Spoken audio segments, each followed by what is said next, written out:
World cup കഴിഞ്ഞാൽ ഇന്ത്യയുടെ senior താരങ്ങൾ മടങ്ങി വരുന്ന ആദ്യത്തെ സീരീസാണ് ശ്രീലങ്കൻ ഏകദിനം. രോഹിത് ശർമ്മയും കോഹ്ലിയും തിരിച്ചെത്തി. ഓഗസ്റ്റ് 2-നാണ് ആദ്യ ഏകദിനം. ഇന്ത്യയുടെ ഏകദിന ടീമിൽ വലിയ മാറ്റങ്ങളാണ് വന്നിരിക്കുന്നത്. അപ്പോൾ ശ്രീലങ്കയുമായിട്ടുള്ള ആദ്യത്തെ ഏകദിനത്തിനുള്ള ഇന്ത്യയുടെ പ്ലേയിങ് 11 നമ്മൾ ഈ ഒരു വീഡിയോയിൽ പറയുന്നത്. ഇത്തരം ക്രിക്കറ്റ് ന്യൂസിന് വേണ്ടി ഈ ചാനൽ മറക്കാതെ സബ്സ്ക്രൈബ് ചെയ്യൂ. രോഹിത് ശർമ്മ തന്നെയാണ് ഇന്ത്യയുടെ ഏകദിന ക്യാപ്റ്റൻ.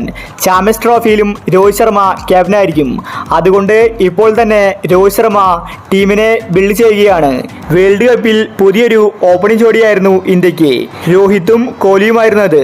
ഇപ്പോഴിതാ ശ്രീലങ്കൻ ഏകദിനത്തിലും രോഹിത് ശർമ്മയും കോഹ്ലിയും ഇന്നിങ്സ് ഓപ്പൺ ചെയ്യുമെന്നാണ് അറിയാൻ സാധിക്കുന്നത്. അതുപോലെ തന്നെ ശുഭ്മാൻ ഗില്ല് വൺ ഡൗണിൽ കളിക്കും. 4-ാം നമ്പറിൽ ശ്രേയസ് അയ്യരാണ് കളിക്കാൻ പോകുന്നത്. ശ്രേയസ് ഒരുപാട് കാലത്തിന് ശേഷമാണ് ഇന്ത്യയുടെ ടീമിലേക്ക് വന്നിരിക്കുന്നത്.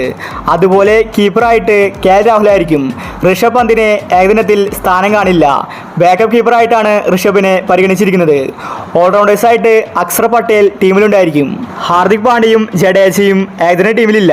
മലയാളി താരം സഞ്ജുവിനെയും ടീമിൽ എടുത്തിട്ടില്ല. അവസാന ഏകദിനത്തിൽ സഞ്ജു സെഞ്ചുറി അടിച്ചിട്ടുണ്ടായിരുന്നു. എന്നിട്ടും സഞ്ജു ഏകദിനത്തിൽ നിന്ന് പുറത്താണ്. സിറാജും ഷമിയും പേസർമാരായിട്ട് ടീമിൽ ഉണ്ടായിരിക്കും. മൊത്തത്തിലൊരു അടിമുടി മാറ്റമാണ് ഇന്ത്യൻ ടീമിൽ വന്നിരിക്കുന്നത്.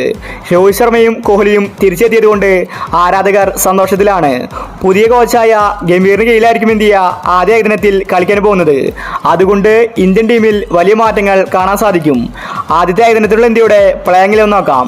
Rohit Sharma, Kohli, Shubman Gill, Shreyas Iyer, KL Rahul, Axar Patel, Washington Sundar, Kuldeep Yadav, Siraj, Harshdeep Singh, Harshit Rana. 3 ഏകദിനമാണ് ഇന്ത്യ ശ്രീലങ്കയുമായിട്ട് കളിക്കാൻ പോകുന്നത്. ശ്രീലങ്ക ഇന്ത്യക്ക് ഒരു എതിരാളിയായിരിക്കില്ല. ഇന്ത്യ പരമ്പര നേടുമെന്നത് ഉറപ്പാണ്. അപ്പോൾ നമുക്ക് ശ്രീലങ്കൻ ഏകദിനത്തിന് വേണ്ടി കാത്തിരിക്കാം. ഇത്തരം ക്രിക്കറ്റ് ന്യൂസിന് വേണ്ടി ഈ ചാനൽ മറക്കാതെ സബ്സ്ക്രൈബ് ചെയ്യൂ.